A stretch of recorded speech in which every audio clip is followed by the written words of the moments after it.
Napaalis ng Philippine Coast Guard vessel BRP Cabra ang barko ng China Coast Guard na pumasok sa exclusive economic zone ng bansa sa bahagi ng Zambales. Pero ang mga barko ng Philippine Coast Guard at BFAR ay hindi naman nakaligtas sa panibagong panghaharas ng China Coast Guard at PLA Navy malapit sa Pagasa Island.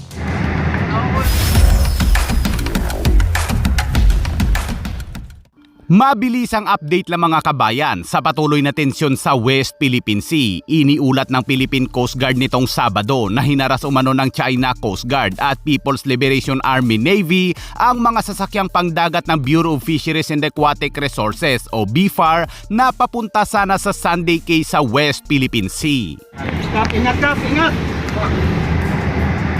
Sinabi ng Philippine Coast Guard kanina na nangyari umano ang insidente noong Biyernes. Sa isang pahayag, sinabi ng Philippine Coast Guard na hinaras ng mga puwersa ng China ang mga sasakyang pangdagat ng BFAR na BRP Dato Pagbuhaya at BRP Dato Bangkaw habang ang mga ito ay patungo sa Sunday Cay para sa isang maritime scientific survey at sand sampling. Sa panahon ng misyon, ang mga sasakyang pangdagat umano ng BFAR ay nakaranas ng mga agresibong maniobra mula sa tatlong barko ng China Coast Guard na may bow number na 4106, 5103 at 4202 na nagpakita ng tahasang pagbawalang bahala sa 1972 Coal Rigs o Convention on the International Regulation for Preventing Coalition at Sea. Ngunit sa kabutihang palad, napigilan umano ng bihasang seamanship ng BFAR crew ang anumang posibleng aksidente sa mga mapanganib na paghaharap na ito.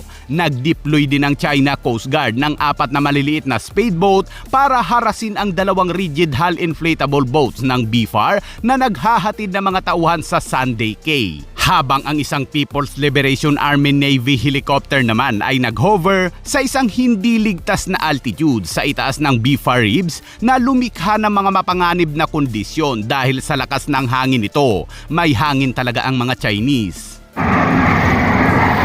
At dahil sa mga naturang aksyon, walang ibang pagpipilian ang BFAR at Philippine Coast Guard kundi suspindihin ang mga operasyon ng survey. Bilang resulta ng patuloy na panliligalig na ito, ang pagwawalang bahala sa kaligtasan na ipinakita ng puwersang pangdagat ng China, ang BFAR at Philippine Coast Guard ay nakakalungkot na sinuspinde ang kanilang mga operasyon sa pagsisiyasat at hindi na nakakolekta ng mga sampol ng buhangin sa Sunday Cay. Sanib puwersa ang mga Coast Guard at Navy ng China sa West Philippine Sea habang ang Philippine Navy ay walang presensya sa lugar kahit na iniulat ng Philippine Navy na nagpadala na ito ng Surface Action Group sa West Philippine Sea.